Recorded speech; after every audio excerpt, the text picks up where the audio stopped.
There's a time when the operation of the machine becomes so odious, makes you so sick at heart that you can't take part. You can't even passively take part.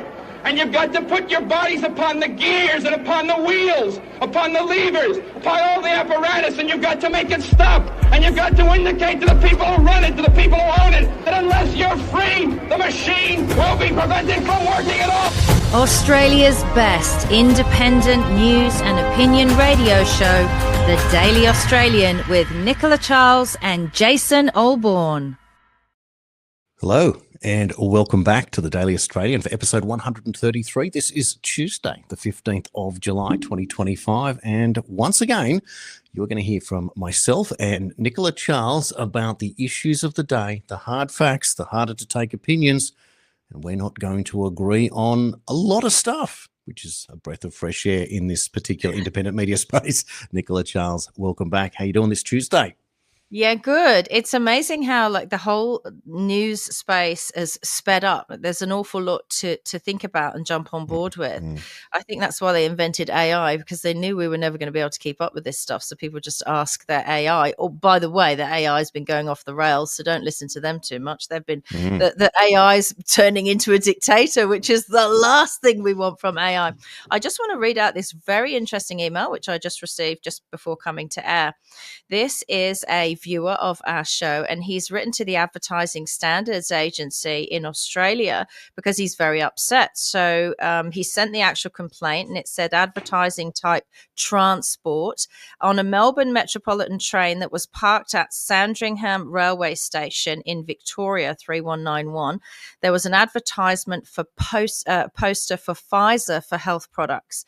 The advertisement encourages the consumer to seek out medical interventions with their doctor, and the Pfizer logo is featured. The advertisement is promoting Pfizer's medical intervention for COVID-19. And did you know it's illegal to advertise medicines in Australia? So I thought, is it illegal to advertise medicines in Australia? So I asked Google, who sent back their AI response.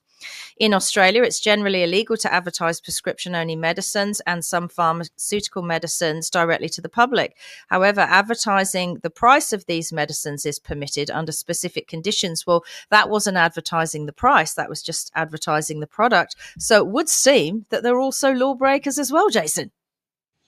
Well, they like to pay big fines because it's a cost of doing business for Pfizer, isn't it? $9 billion in fines that they've paid, but they're allowed to go on and they're revered by governments around the world. That tells you that when you have a corporate government relationship, kind of fitting the definition of fascism, how can you have left-wing governments embracing fascism to get their way? It's a mystery, isn't it? So the rules of politics don't necessarily apply anymore when there is an agenda that we've obviously seen that's driving us all absolutely insane. And of course, this weekend, July 19, marks the day when the international health regulations are meant to be adopted if your country simply lets it go. Isn't it incredible, right? That these WHO, I don't know what I'm going to call you, but Tedros, you're not fit for purpose. You should not be in a position of power. You committed... that's right. 3 times you allowed cholera outbreaks to go unchecked in your country. And when questioned on it, what did you say? Now, first of all, cholera is characterised by acute watery diarrhoea that if it's not treated can be deadly. So what Tedros did say in those 3 occasions was, well, it was acute watery diarrhoea, but testing facilities were difficult, so we couldn't define if it was cholera in those circumstances. So that's how you got out of it. And then what did they do? They thought that you would be a really good WHO general secretary. You'd be the best boss, the guy that couldn't do it in Ethiopia, who then got promoted to the finance minister, then signed up to the Belt and Road from China and took $9 billion there in investments. So when you realise how this game is played, you realise the puppets. So this guy has somehow, with the help of his globalist friends, all of whom are on big 6-figure salaries, all these pretend doctors that sit there and tell you how you're going to live your life, through not rejecting what these bastards say. Now, Tedros, you've got no jurisdiction over me, none at all. I don't care what the government says. You're not touching me at all. And I'm sure that there will be thousands, hundreds of thousands, and soon there'll be millions that will say, you're not touching me either. But you don't get to invent a pandemic, be held completely unaccountable for COVID, and then peddle Bill Gates, not a doctor, not elected at all to anything ever, not even tertiary educated, to be the one that tells me what I'm going to put into my body. So it is the line in the sand.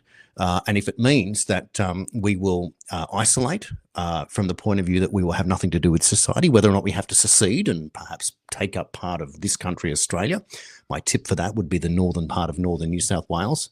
I'll give you the seat in a minute. It takes half. There's one seat in northern New South Wales that takes up half the geography, half the area, and it encompasses about 11 different small cities, of which have got 10, 20,000 people in them each, and they start from just left of Wagga in northwestern New South Wales, and that would be a really good place to go. But I don't want to do that. I'm just saying that we have to have a backup plan if that were to be the case. But I do feel that there is something coming in that regard, because we still haven't got to the conclusions of COVID yet. We've got other things, coming. There is the Royal Commission in New Zealand, which is something. It's a start. Of course, Australia, yes. We don't have anything. But when you get down to the origins of COVID, and if it proves it came from a lab, which we know that it will eventually if the law is genuine, and if that's the case, and the WHO deliberately obstructed that and pretended that it didn't, send over Peter Daszak and others to investigate themselves and find nothing, that's just not how this thing works. And to pretend that you still want to maintain the power in all of that, if it's undemocratic, it's tyrannical. And the one thing you can't do is tell someone else what they put in their body for their own safety. Go and get, that is the line in the sand. That will never happen. Ted Ross, come and say it to my face, and anyone else at the WHO, I say the same thing. So George Christensen's pushing hard on that and has been. James Roguski is another one pushing hard on that as well. And we know that Israel has rejected it. Who would have thought that Israel would be the country that stands up first in that regard and says no before the United States, before Australia, before Canada, before New Zealand, who are all going along with it?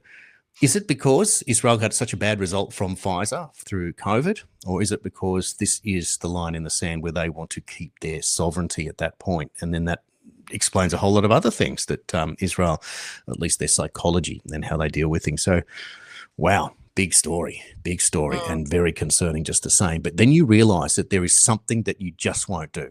You just will not cooperate at that point. I just can't believe 5 years on we are in this situation, and yet it's been sold to us through the WHO as getting access to vaccines for poorer countries. That's always been the way that the poorer countries go, but we want to get access too. Well, I'll tell you what, you can have mine, and you can have that of my family. You can take it, and you can do whatever you want with it.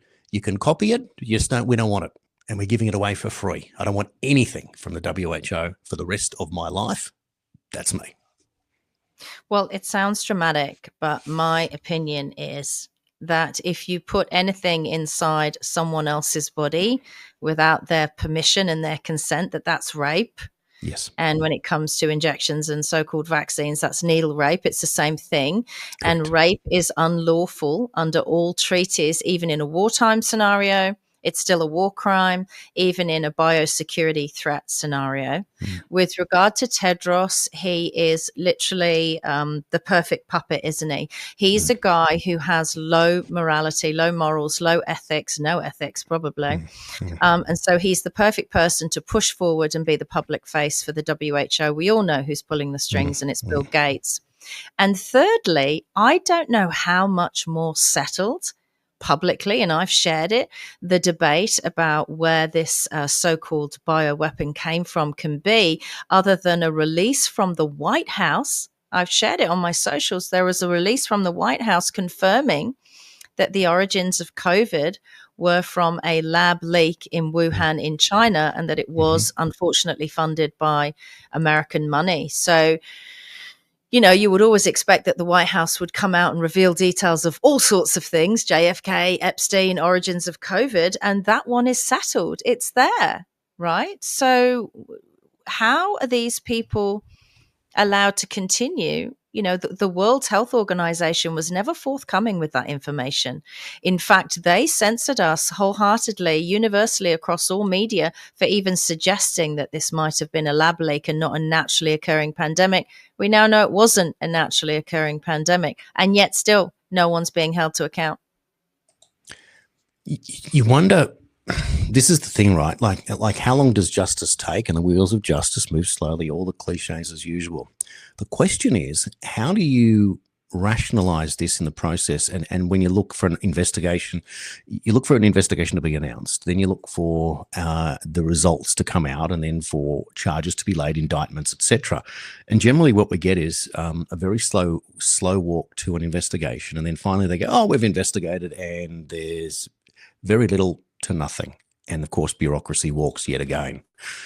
Well, this Royal Commission in New Zealand, Jason, I asked Katie Ashby-Coppins, who's going to be held to account. There's a radio station with this campaign, Face the Music. I think it's Reality Check Radio. They do a lot of good work in New Zealand. And I said, so who's going to face the music, right? Because it's the Face the Music campaign. And she said, oh, no one's going to face the music, even if Jacinda Ardern goes back, and it's believed that she will go back. What will happen is, what will come out of this Royal Commission, at best, the best we can hope for, is sort of lessons learned. And so that if this happens again, we'll do things differently. Now, I would hazard a guess. That's why Albanese is refusing to allow us to have even a Face the Music Royal Commission in Australia, because should the outcome come back, lessons learned that we can't do this again, then his chummy relationship with Bill Gates, who very much wants to do it again in Australia, would be hobbled somewhat, because, oh, we can't do this. What about the findings of the Royal Commission? So we're just not going to get one. This is what you were talking about, the lab leak official document there on the White House website. I'll give you the web address as well if you want to go check that out, and perhaps save that into your favourites, because you want to keep an eye on it. So whitehouse.gov, and you can see that link there. Just if you've got it there, pause the show at this stage and write down that address if you want to take it, and that's where you'll find the lab leak. This concept of lessons learnt is the most disgusting example of bureaucracy, as usual, using the system for their own benefit, absolute power, doing whatever it can to maintain that power forever. No accountability, Jason. No accountability. Like, we did the best we can. Well, if that was the case, then what right do you have ignoring the people and vilifying the people that gave you all of the warnings? So it started with those that doubted, and those that doubted didn't just make it up. They knew things from doing research that showed that mRNA was unsuccessful in lab trials forever. It was never successful at any stage, certainly not in anything to do with what you would put inside a human being. So that was the first warning. The second warning, of course, you go back to it, was Agenda 201, a literal dress rehearsal for the release of a coronavirus that would result in vaccine hesitancy, for God's sake. Which hints that it wasn't a lab leak. It hints it was a planned leak, right? Release. There you go. And so lab leak was only a term that was literally a soft term to justify the fact that it wasn't natural.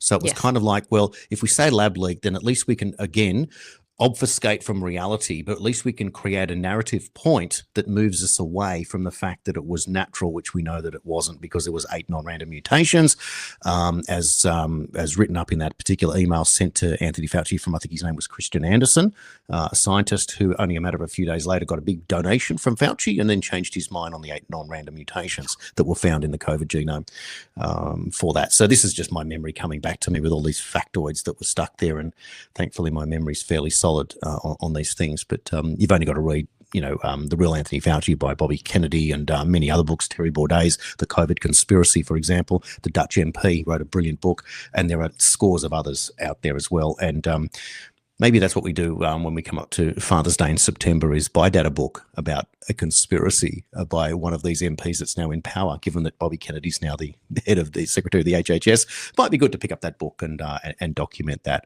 and hold them. The other one I encourage people to do is go and buy Kash Patel's book. I know that Kash is getting a bit of a pasting lately, but read what he is thinking about. The first thing I did when in 2016 when Trump won was I ordered The Art of the Deal and The Art of War, The very next day, I got onto online and bought them. I thought I've got to know who this guy is. I ended up buying 7 books on Trump. Some of them were satire books, weren't real ones, but it was just interesting to get inside that man's head and understand. And I think that's the same point here, is that the more we know, the more we can see what the real plans are and what people are really trying to do. As we all are, we're struggling at the moment to think that we're going to be betrayed by a government. And where is Albanese today ahead of this particular parting of our health sovereignty to Tedros? Where would Albo be? Is he reading the documents? He's in China, right? Buddying up to China. Now, I just think it's extraordinary and unacceptable that Anthony Albanese in no way addresses the human rights abuses of China.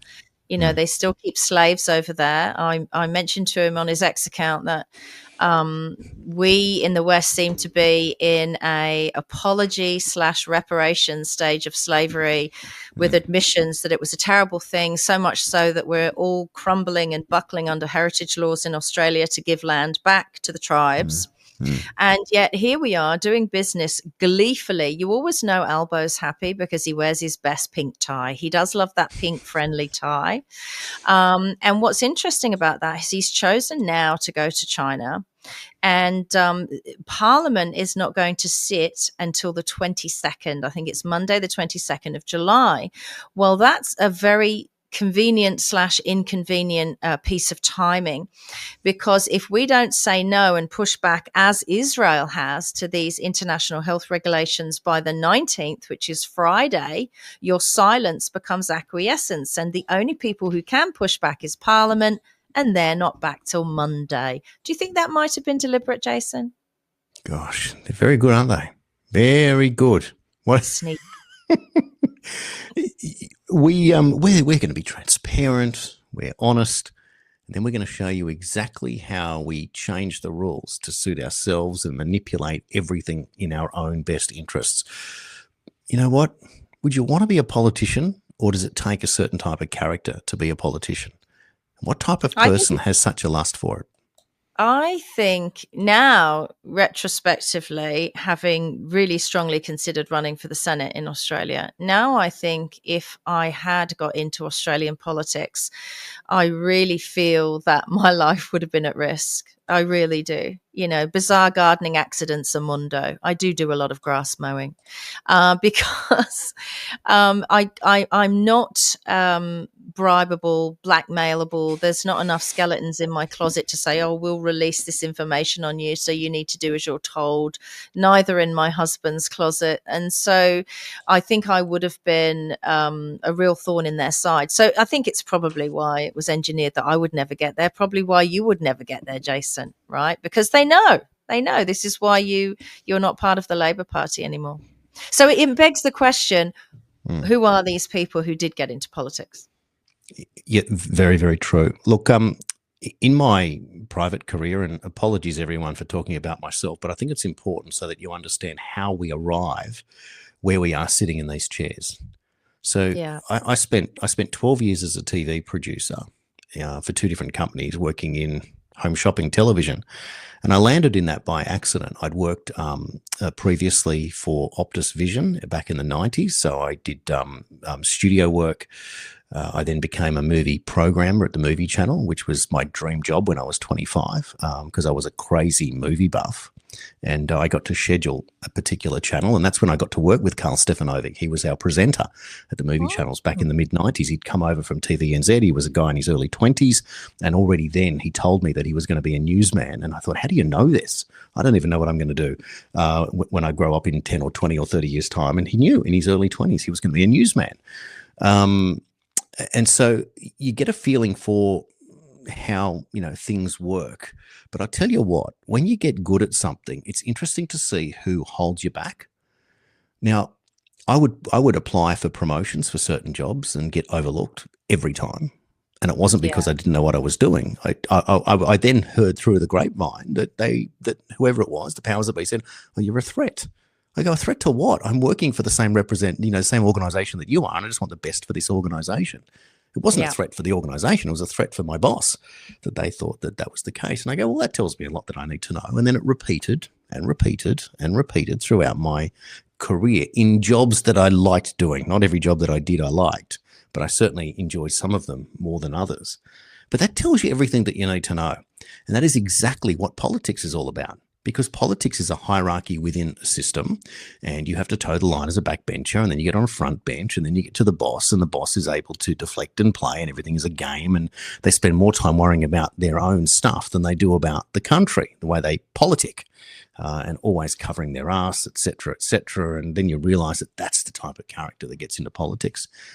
When I ran for the seat of Greenway as a Labor pre-selection candidate, I got a phone call from a very high up person now in the Labor Party, who back then was a Labor Party head office staffer, and told me that I must remove my website.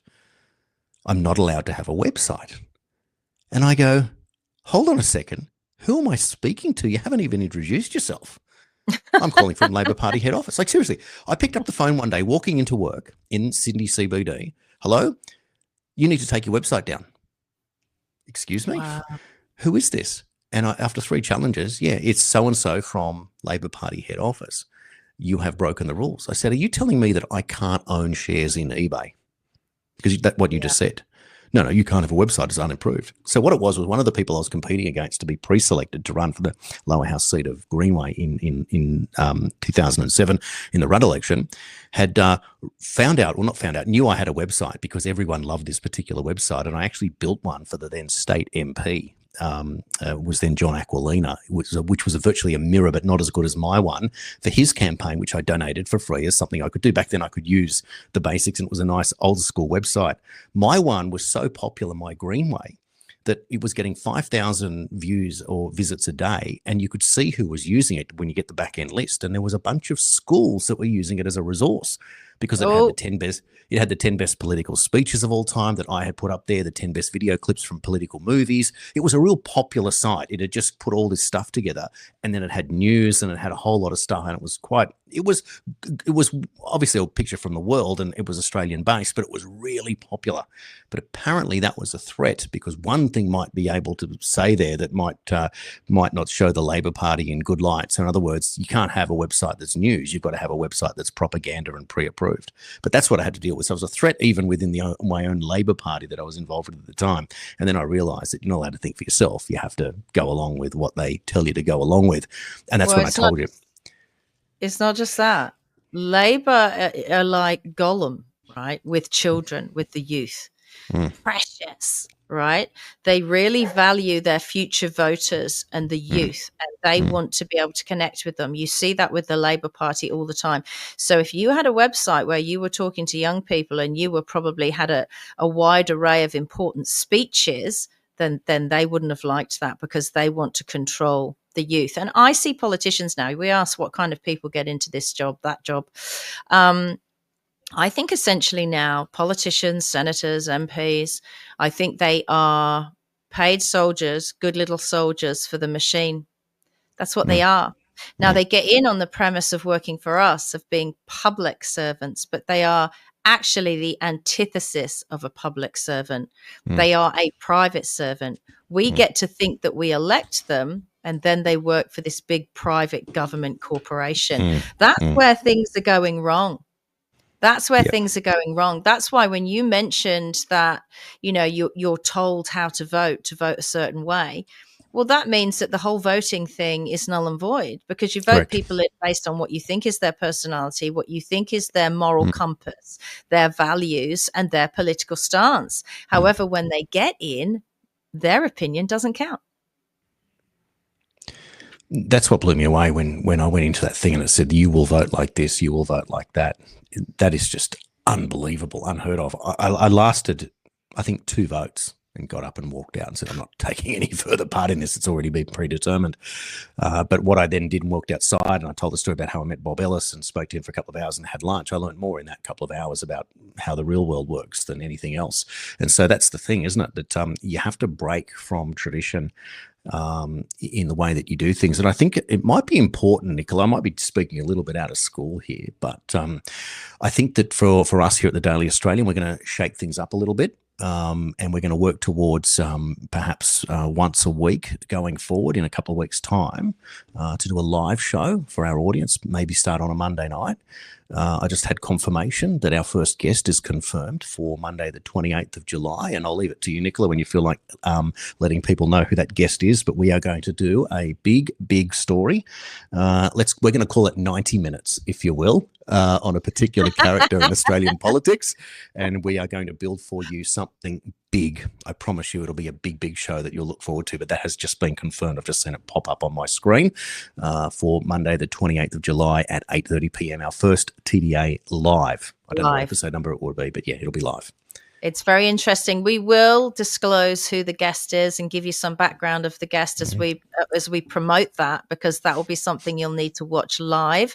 I think it will be starting at 8:30 in the evening. Is that right, Jason? I think that's been confirmed. Correct. And what this guest will be doing is we wish to present to you a 90-minute special, our 90 minutes, TDA 90 minutes, on who is your Australian Prime Minister.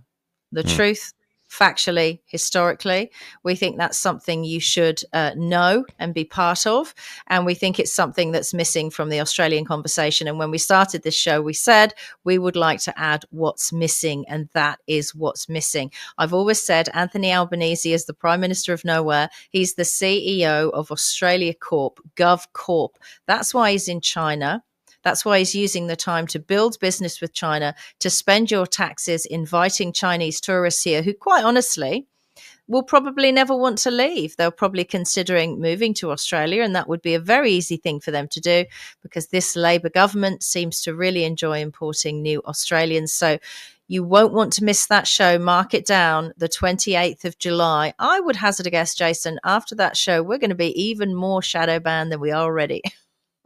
Yeah, and you know what? I agree with you, but I tell you what, I'm prepared to take a punt. And the reason I say that is that we will be shadow banned on the big tech socials, but what we won't be is on our own website, and what we won't be is on our Substack page, because what we will probably do at that point is restrict some of our content, our very edgy content, which we're going to expand to our paid subscribers. And that's not just because we're doing this as a business venture. It's because that's the best way to protect what's going on. So basically, there is information available to the general public, and there's information that's kind of available to a part of the general public that is aware of what's going on, that doesn't end up in the wrong hands. And what I say by that is that people that will misconstrue, misunderstand, be afraid. The reason I make that point is that I had a conversation with a family member 6 months ago, somebody who introduced me to the idea of off-planet intelligence 20 years ago, which piqued my interest. And I said to him, "You're the one that got me interested in this, and now you're telling me that you believe that we should never, ever tell anyone about it, even if it's true, because too many people would be upset." I said, "How can you live in a life that you self-censor?" And he just couldn't answer the question.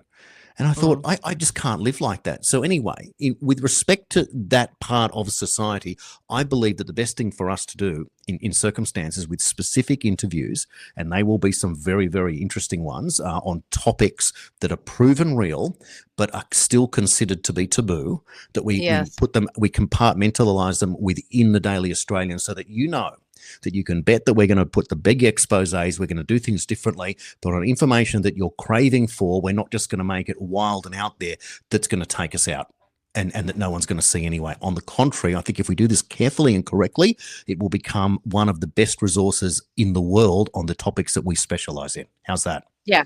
And I think that we have to make that just for subscribers so that you know what you're going into. Yes. And so, I mean, we may as well call that TDA taboo, those that's a good name. I like it. The subscription only episodes. And they will be, there will be lots of guests on those TDA taboos. And it is difficult subjects, the subjects that the mainstream media don't like to talk about. There are plenty of subjects they do like to talk about, Jason. Who's that Australian politician that's found himself in the mire today? Accusations have been laid and all the publications are saying, we're not saying he's done this, but we're reporting on it anyway. Yeah, it's really interesting. So the man who could well have been Prime Minister of Australia in 2004, Mark Latham, was the opposition leader, for the Labor government against John Howard back then, and was getting very close in the polls until this awkward scenario where the two men met at 2GB Studios in Sydney, and Latham got up and Howard was coming in, and Latham got him, who was much bigger and stronger, in this weird downward handshake and stood over him and made him look like a standover man. And from that moment on, he must have dropped 10 points in the eyes of the Australian public, who thought he was a big bully, and that was the end of the political career. Fast forward, Latham quits politics, leaves the Labor Party, returns, would you believe it, became a member of the Liberal Democrats briefly before leaving that party, joining One Nation, and then getting elected to the state upper house, at which he served for a period of time until he quit One Nation, seemingly over disputes over branch structures or who would be in control, or whether Pauline Hanson's One Nation would just simply become One Nation. And also there was queries about how the money works within the party. So all of those led to Mark Latham becoming an independent. Now, many people regard Mark Latham as a terrific retail politician, very good arguer, very good researcher, but he's no stranger to controversy. And unfortunately, this controversy surrounds comments that he made recently, homophobic comments against an Australian upper house MP. But now he's in hot water over this particular story. Mark Latham denying degrading sex acts with former partner. The former partner named Natalie Matthews, seen there in the photograph, is some 27 years Latham's junior. Obviously, an attractive-looking lady there in the pink bikini. But the stories, and I don't want to go into too much detail, but Latham here has said the Australian newspaper has published a story based on allegations from Natalie Matthews, which are comically false and ridiculous. I have scores of documents to show that and will rely upon them to defend myself. As the old saying goes, hell hath no fury like a woman scorned. So we've seen that there. And here's another one here. The real story says that Matthews went to the police and they did not do anything. They certainly haven't contacted me in the current environment. That says a lot. She told me in April she'd been to police seeking an AVO against another man and complained that they did nothing. So unfortunately, a whole lot of dirty laundry being aired there. And I don't know if this is meant to be a smear, but I will tell this. I'll leak you a little bit more info as delicately as I can. Within the Labor Party, in the state run, so between Bob Carr and Christina Keneally, there was a series of premiers. I think there was 4 altogether in that period of 16 years. And there was another person who was going to replace and be maybe the 3rd or the 4th premier or something like that. And this particular character was lined up. Now, it turned out that there was a fight between this man's wife in an establishment, and then this man ended up having an affair with another lady that might look a bit like Mark Latham's lady in the sense that young and blonde and pretty and all the rest of it.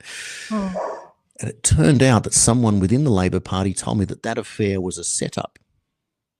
And it was done within the own honey trap within the factions of the party itself. Oh, wouldn't surprise me. Would not surprise me. Look, some of these allegations against this guy are quite outlandish, but as I said to you before the show, not unheard of in private relationships. I've heard of this kind of thing in private relationships. It doesn't mean it's true, but I don't think it was very wise of him to tweet out, you know, as they say, a woman scorned, right? That really is airing your dirty laundry in public. If he just omitted that final line in his tweet, I would have had a bit more respect for him. And that's why he's Mark Latham, because he doesn't. and look, it's on Latham. He's got to fight this off. This man has been in politics for a very, very long period of time. It's only civil. It's not criminal. It's just a civil. She wants to get an intervention order. Yeah. Correct. And at the end of the day, it's designed to destroy his career. But Latham's got another 7 years or so on his upper house seat, because what he did was he got elected 4 years ago and then handed that seat to another party person and then ran again, started from scratch to get himself another 8 years, knowing that he would, but he backed himself at very odd times.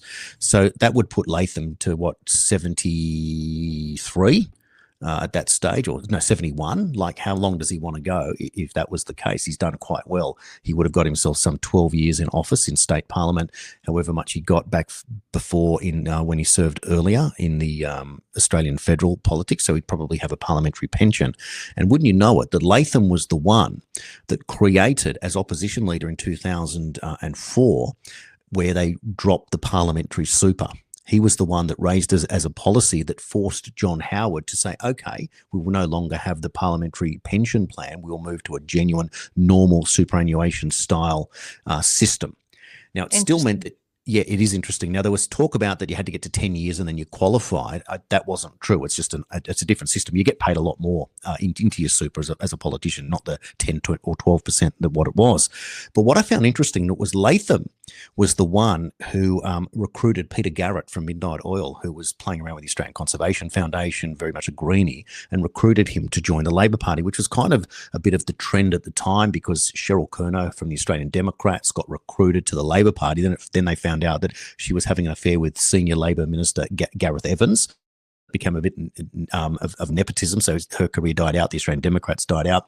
But when Peter Garrett came in, it was considered a bip deal because they were getting a high value name to get in, and they gave him the seat of Kingsford Smith in Maroubra in Sydney, which was a gift. That was Laurie Burton's old seat, and so they gave him a thing.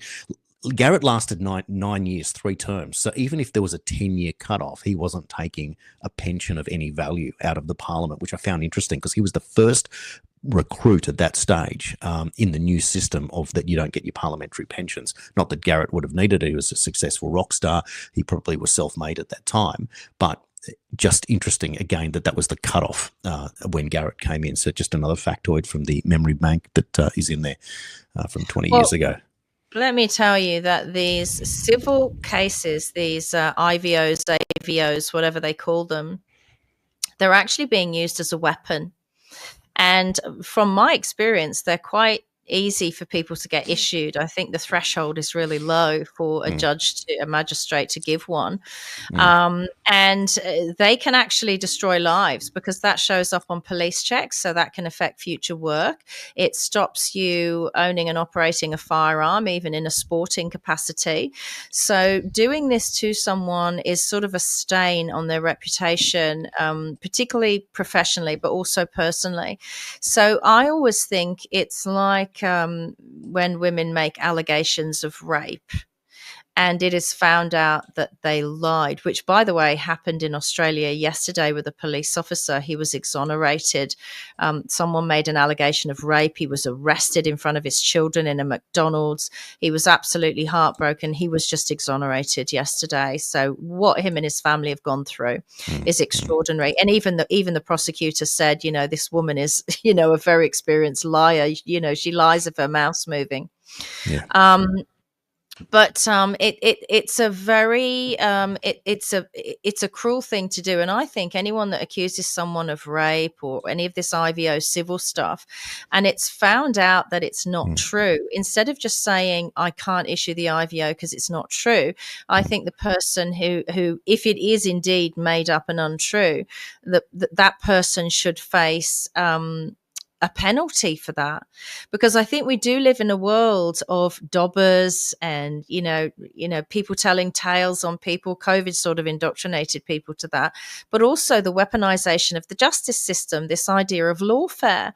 And lawfare isn't just getting to people criminally or getting to people in a corporate sense, it's also getting to people in these civil courts, Jason. So I think what we need is penalties for those who may not be being truthful, and we don't know yet in this case, because I think it's a terrible, wicked thing to do. You can introduce financial penalties such as a fine, or perhaps the ability to never be able to profit from such a narrative. Or, of course, the other thing is if it's if you're trying to chase someone criminally and you make up a charge, then maybe that you need to face the same penalty yourself, which would be, I guess, it would be perjury, lying to the court at that stage. And these would be certainly suitable deterrents. But again, the problem is that if you're in public office, then there is that ability to be trapped, like we just said, a honey pot type of thing. If that's the case, that's quite nasty. So how do you defend against those people? But just in normal life, just the same. Like, this thing can be quite hostile. But we've read so many stories just here on the Daily Australian about the poor behaviour of people in relationships and this predatory behaviour. It's quite shocking. It's exes.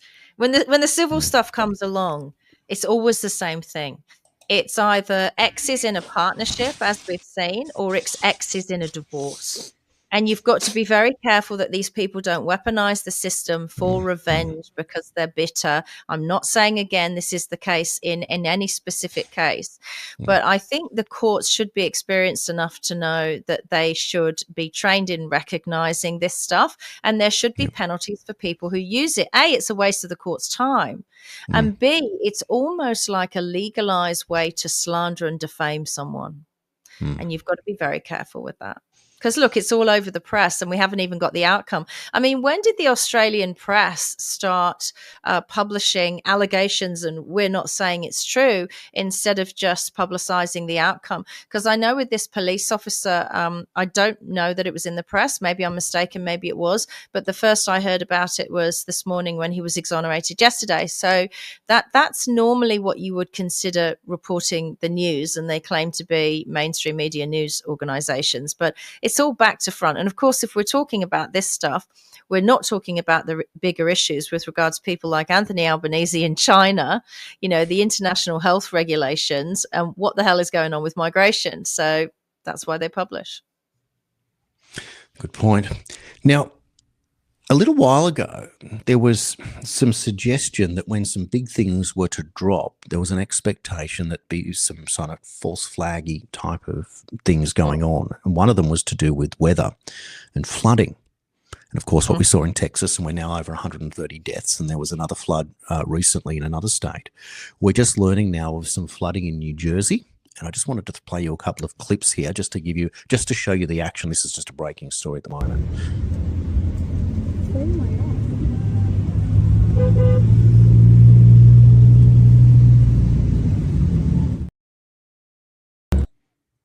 This is when you're happy that you drive a 4x4. This is why they want everyone in these tiny little electric vehicles. How do you think you'd go in your electric vehicle with flood water?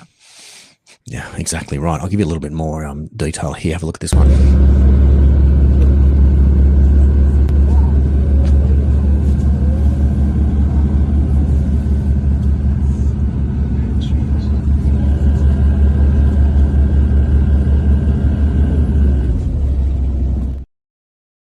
So that's creating a wash. When it waves up like that because you're driving through it or going through it in a boat, that's illegal in the UK, a wash. I see people do it on the Yarra River here in Melbourne all the time. They go so fast in their boats, they create this huge wave wash, which actually erodes the side of the river, which is not good for environmental protection. But that's huge, that flooding. I mean, aren't they in summertime over there in the United States? Why all this flooding? And we remember last week we touched on the CEO of Rainmaker, that young chap in his 20s, talking about how they ran cloud seeding 2 days before that event, but said they were unrelated. I mean, well, hang on a second. So while were you running the cloud seeding 2 days before? Did you get a couple of dribbles and that was your result? And then, of course, it pissed out raining. I mean, it's not possible to believe that. Methinks he protests too much, Jason. He came out like that. Correct. So what I'd like to do is I want to play you a couple of clips now, really interesting clips about genuinely the zeitgeist. Let me go to the first one. This is John Solomon explaining, because we know Epstein was officially switched off, but the very next day, the same people were implicated in the investigation, which was James Comey and John Brennan, CIA head and FBI head, the same people that would have known all about Epstein, now implicated with Russiagate. So John Solomon here in this clip is going to explain exactly what is needed for them to go further to lead to indictment. Here we go. The theme of tonight's show is accountability, and we are starting to get some recently. Our new reporting up at justthenews.com says that the FBI has opened what they are calling a grand conspiracy probe on the weaponization of government and the Department of Justice, dealing with everything from the Russian collusion hoax back in 2016 right up to Jack Smith's antics nearly a decade later. It will be investigated as a possible ongoing criminal conspiracy. A lot of things happen with that. Now, the investigation was opened several weeks ago by FBI Director Kash Patel, and now it might get a big-time boost from President Trump.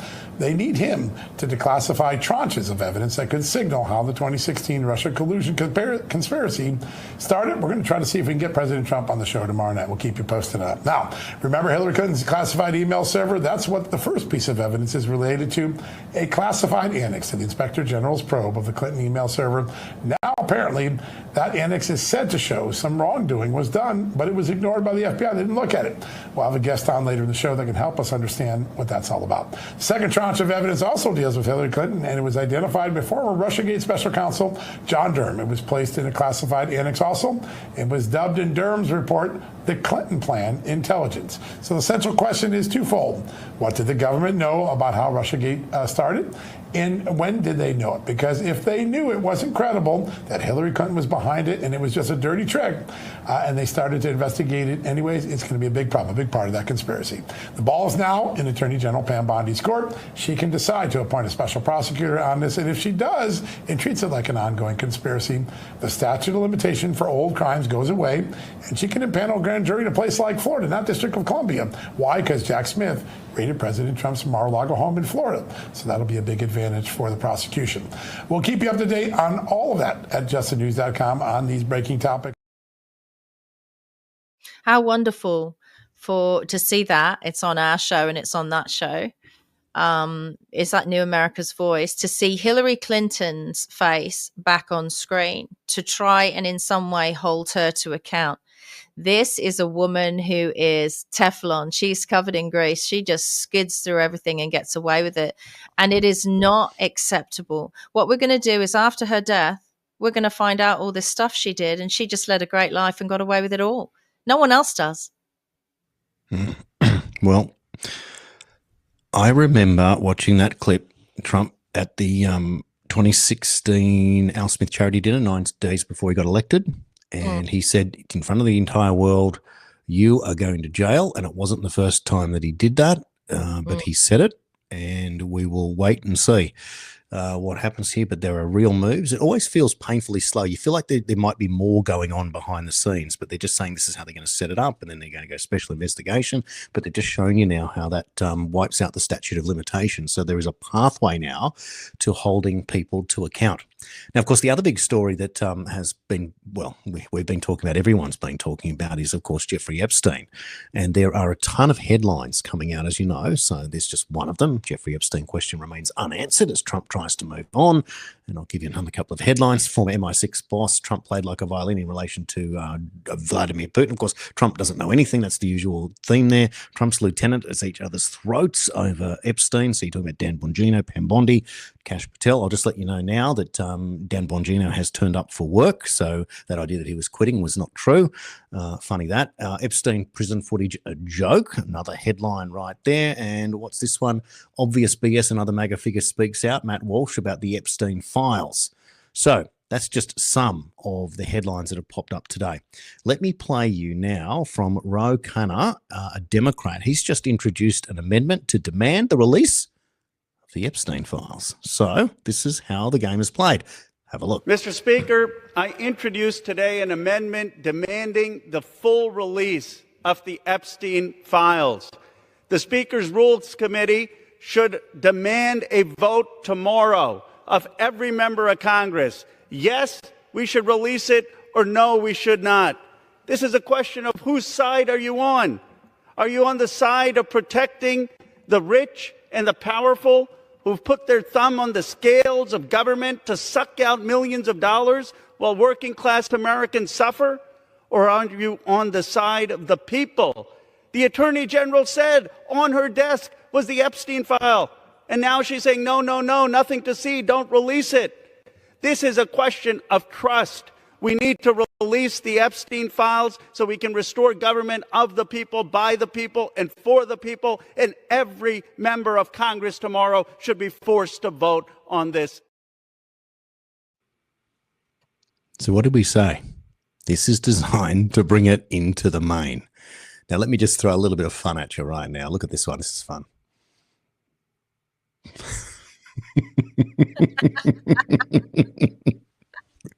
Oh my God. WJC and HRC. There you go. The Clintons, front and center.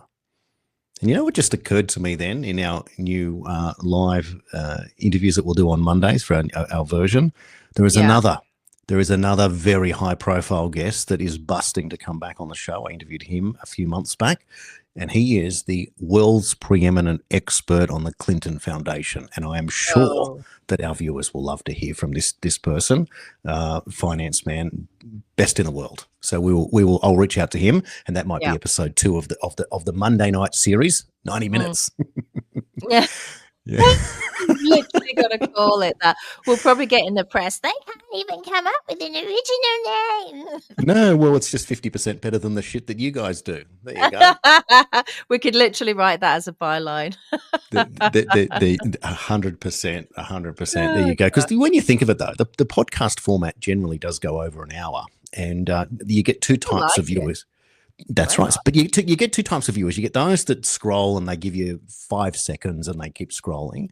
And then you get the others that tune in and watch you for the entire 90 minutes. And I have got some podcaster friends that when I watch their shows, they might only have a few thousand followers, but they get hundreds of comments on every show. And so these people are there the entire time for whatever reason, whether you're tuning in to be part of a team or a family or a friendship group or whatever.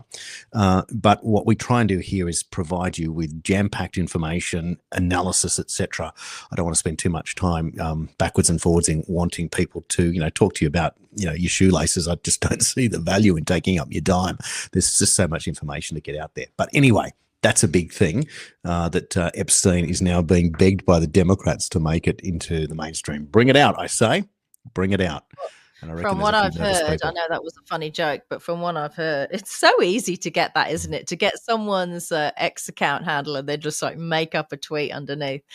Like people, it's not surprised people ask what's real and what's not real. There is no way that Hillary Clinton would want those released. She's involved in things that are much more serious than, well, I don't know if you get more serious than that. See, that's the thing. I said that the other day. You can't say that because we're experiencing flooding, which is probably the deep state at war with Trump. I don't think it's too much of a crazy hypothesis to suggest that's what's going on, because then the deep state pay for all these attacks that seem to be on these Republican states, and then of course the taxpayer has to clear it up. But I still don't think that negates from the use of underage girls, child sex trafficking, which has been proven with Ghislaine Maxwell. It doesn't negate the importance of that, and of course how it led on to this period in history. So you have to multitask. You have to deal with all of the emergencies. As I've said before, I genuinely believe America is sort of at war with itself, because there's the deep state, which is likely tied to the City of London. And this is how they drag all the banking names in, and they become the fall guys. And who knows, they probably are involved, but it's probably more likely, an American cartel like JP Morgan Chase, dare I say. And then you've got the other side, which is now the America Trump is leading, which is for the people, right? The country America. But they haven't been running our countries as countries. They've been running them as corporations, obviously heavily involved in the industrial military complex, which is why this question, which has come from the Trump administration to the Australian government, about if America goes to war with China over Taiwan, what side would Australia take? And they're asking because they know Albanese's in China. Is that strategic? It has to be, right, Jason, the timing?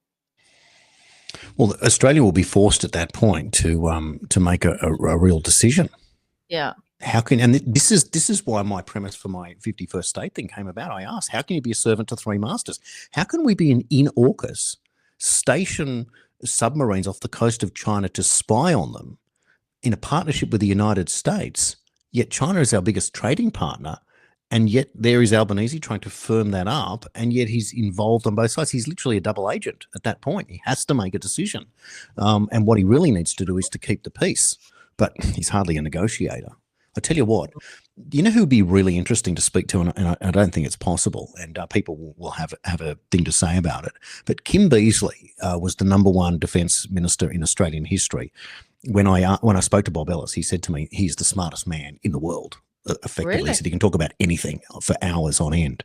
Well, now, he's disappeared. Where's he gone?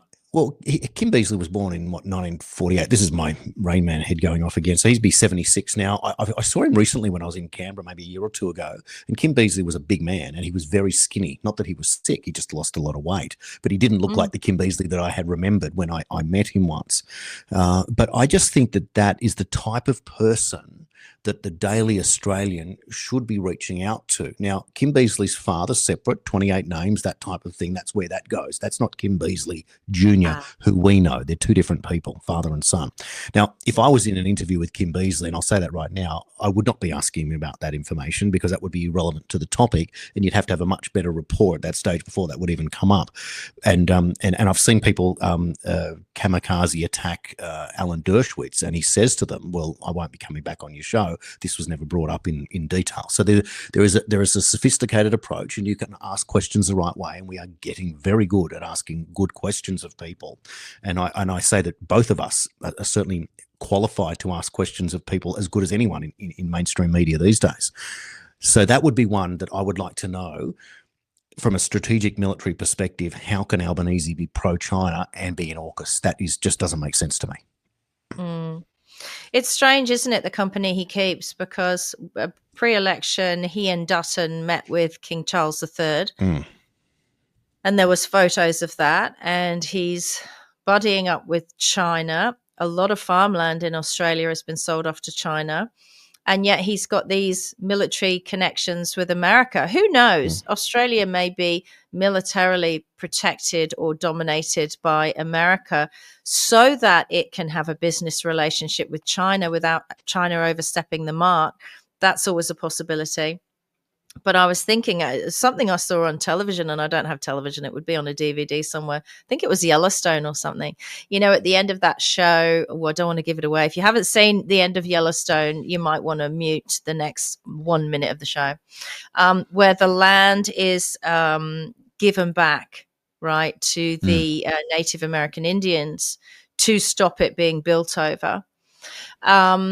I thought to myself, well, Bill Gates is the largest owner of farmland in America now. And if he really does care about heritage and the planet and the environment, why doesn't he just give all that land back to the Native Americans? I think it's established they were there first. It's the Yellowstone. Let's just see how generous old Gatesy is. God, he wouldn't give you the steam off his piss. I'm sorry, that is not a very nice newsy slogan, but that is who that guy is. You only needed to change one word there to dinner, and it would have sounded a lot more interesting, a lot more fair. Not related at all to an earlier story popping up in the press. Yeah, they're just such hypocrites, these people, aren't they? Don't do as I do as I say. I'll buy up all the farmland. You go and move into your smart city. That is an amazing quote I heard. Cities are the sunsets of civilizations. It is so true. We should all be out in the countryside, breathing air, the way you are, Jason, looking over a nice piece of water that looks like a bird sanctuary. You know, this is what's good for us. And they're telling us the opposite is what's good for us. And I'm really interesting that one of our viewers has written and complained about those Pfizer ads on trains. Not allowed. Naughty, naughty. Yeah, well said. Now, in this battle, sometimes you end up having a fight, and the people that were once your enemy are now your friends. We've just learnt that there are anti-ICE protesters who are blocking the entrance to Palantir in New York. I want to show you the clip now. Who would have thought? Who would have thought? Have a look. No peace, no justice, no peace, no Palantir, no Palantir, immigrants are welcome here. No Palantir, immigrants are welcome here. Palantir, immigrants are welcome here. Remember, no ICE, no Palantir. This is the New York City Police Department, who are unlawfully obstructing pedestrian traffic, who are ordering disorderly conduct. This is the New York City Police Department, who are unlawfully obstructing pedestrian traffic, who are in charge of disorderly conduct. No Palantir! And for ICE to kidnap and sell into slavery.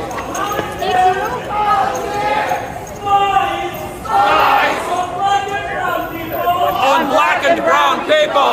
Nothing And wrong. make this This is a complete violation of U.S. of people for the Iowa law kill and all proper statements. and immigrants to kidnap. Volunteer! Volunteer!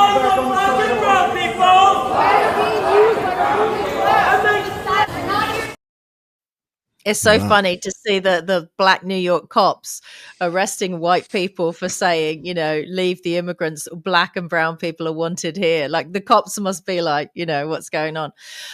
What they've done there is that when I lived in America, there's a phrase that they always use, that the left always eats itself. So what's happened there is that they've hit cross purposes, we call it in England.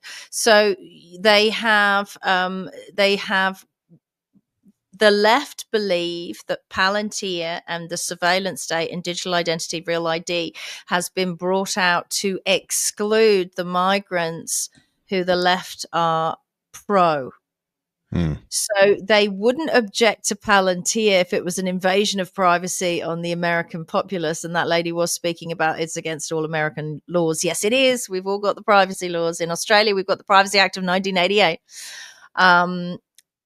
But now that Palantir might be infringing on those migrants, oh my God, no, stop. So in essence, that's actually a good thing, right? That could help us all. And the thing is, these lefties, God love you, they are very vocal. They're more vocal than people on the right. When people on the right are not happy, they just move to the countryside. We just go, I'm going to go live on a private island somewhere and have nothing to do with a lot of you. If you want to wreck the world, you go ahead. Whereas the left, and they do like to live in cities and they do like to live in a community, hats off to them. They take to the streets and they make a lot of noise. But that's a difficult one, right? That's a difficult one. I'd say some of those cops were migrants. It's a difficult one. That the left, what can they say? If the left want Palantir stopped, mind you, it's a great vehicle to go up against Trump, isn't it? There you go. And that's the point, isn't it? That sometimes you have to defeat from a different angle. Trump came out in his first term and he said, we've done what you've said. We've delivered 5G, but we haven't given you that 5G, the dangerous 5G. We've given you the safe 5G. That was an interesting comment in terms of one was military and one was civilian, I suppose. Yeah, and I don't understand the difference between them. But I do. Do you want me to tell you? Go on. So Trump banned Huawei in America because Huawei is a spy system, a Chinese military spy system, and we all know there are various Chinese spy systems. TikTok. There's a few things that they've invented. You can't blame them, right? Because they want to know, like our own governments want to know. Our own governments invented Facebook to profile you with. They want to know how people are feeling in other countries, and they want to profile everyone. So there is a normal state-owned 5G, and I guess that's the one that Trump allowed in. But it was very smart when he banned Huawei, and I don't think we were that lucky in Australia. No, but they did it. And so the precedent has been set.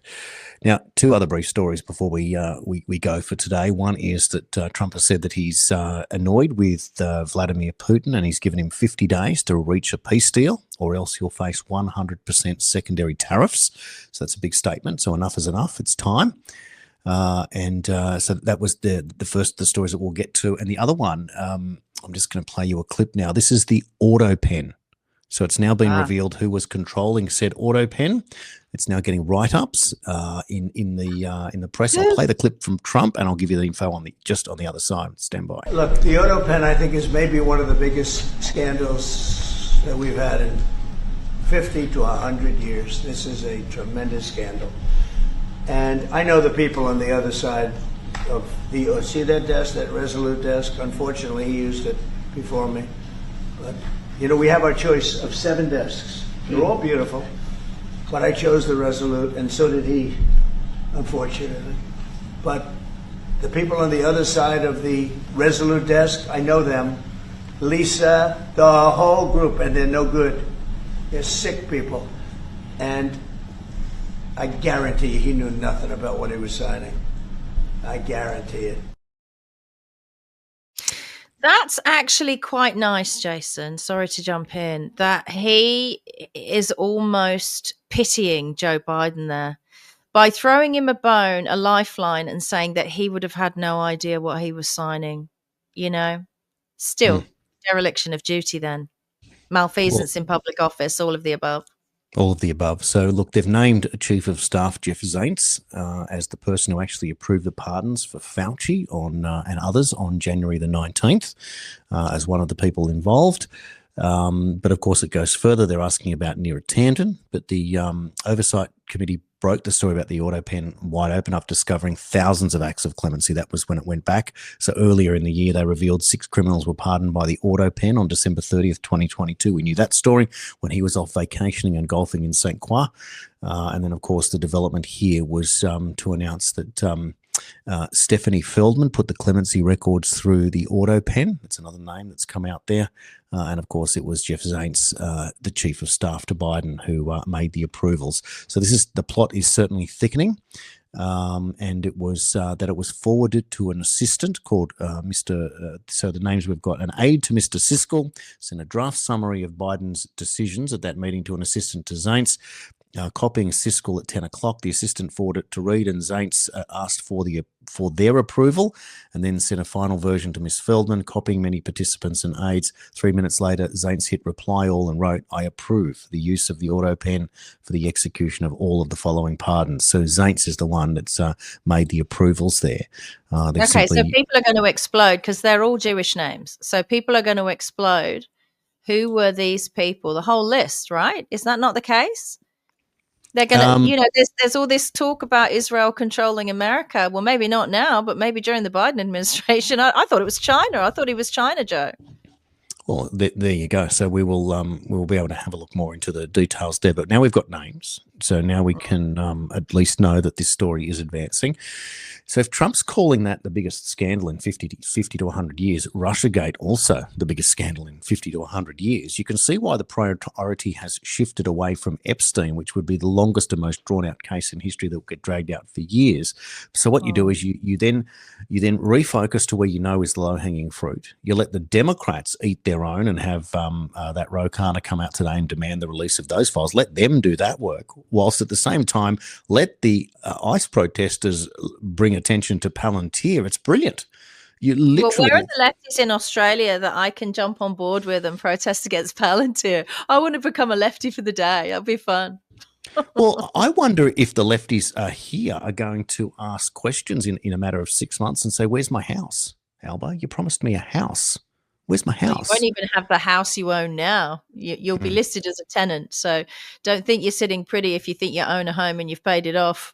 There's really serious stuff going on in Australia. It seems you can only own land and homes in Australia if you're affiliated with the Chinese Communist Party, and we all know why. I mean, honestly, Anthony Albanese is starting to feel like, the sniff test. It smells like he's Biden 2.0. He's Australia's Joe Biden. Yeah, most certainly. And when we saw so many weak leaders like Justin Trudeau, like you couldn't get much weaker a personality. We saw that Chris Hipkins that took over from Jacinda Ardern. You couldn't get a more weaker looking leader in Hipkins. You look at Pasuto in Victoria, replaced by Brad Batten. Chris Minns looks like a weak, diminutive little character. These are not powerful, strong people, any of them. They're all weak-minded, and you think that's the best you've got. Like Susan Lee's the best the Liberal Party has for a leader at this stage in the game against Albanese. Could you imagine if you had a real character, an opposition leader of substance today, what good they could do if they tried? I mean, even if you just were to unleash Matt Canavan and put him in a position of leadership, how much different the Nationals would look today. He would just come out there fighting. Whether or not he'd have enough clout to be able to bring people along with him is another story. But it's not hard when you are talking about simple things to make a difference, like what we saw with Matt Camanzuli in his campaign, when he just simply said in the southwestern City, "I just want my country back. How is it that these things are so expensive?" Just simple topics that make sense. But selfishly, I like the idea of a woman, although women in Australian politics notoriously have been absolute monsters, right? I don't need to name them, monsters in with the Clintons and corrupt. But the lady, I think we had her on the show, who is leading the Liberals in the countryside, country Liberals. I thought she was pretty great. She was part of a court case recently. I think she would have been a better choice.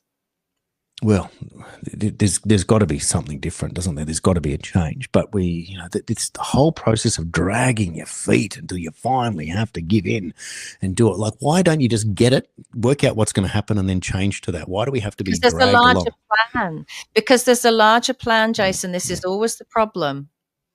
Is feeding us misinformation and disinformation and then accusing us of sharing misinformation and disinformation because we've been fed it. Muddies the water enough, in the words of Obama, so that we never get to the crux. They talk about, that news article was talking about the giant conspiracy. They're allowed to talk about conspiracies. We're not, right? So it's rules for thee and not for me. By the way, someone sent me last night a clip from 6 years ago of Barack Obama doing a speech in Kenya because his sister had opened up some kind of civic center. And in the opening 60 seconds of his speech in Kenya, he said, "It's good to be home." How interesting. I didn't share it because I'm so done with him. Oh, I'll tell you what, when we're finished, you'll go back to Kenya. How about it? Well, look, a little bit of a shift in direction at the Daily Australian. I think it's important that we continue to evolve and create an important, engaging for our audience as well as ourselves as we battle for a future for ourselves and our children and our grandchildren. What kind of country do we want here, and how is it that we can be natives ourselves, those of us that were born here or those of us that became citizens? Can't go anywhere else. We have to fight for what we have and what we want. And I know that I didn't get into this war to be the smartest man in Auschwitz. I don't want to be rounded up and say I told you so inside a gated community or a prison or a concentration camp like my grandfather once served in a concentration camp before World War II. And I know that history doesn't repeat in that sense, and we're not going to do it. So I figure that I'm here to fight out, work out where we're going, and then when this whole system is finally exposed for what it is and those people are finally held to account, what do we want next? What kind of life do we want? And I think I want to be the one out there going, look at this opportunity, this land of abundance, this universe, if you will, pull back the curtain and find out what else is out there, because we don't know what we don't know.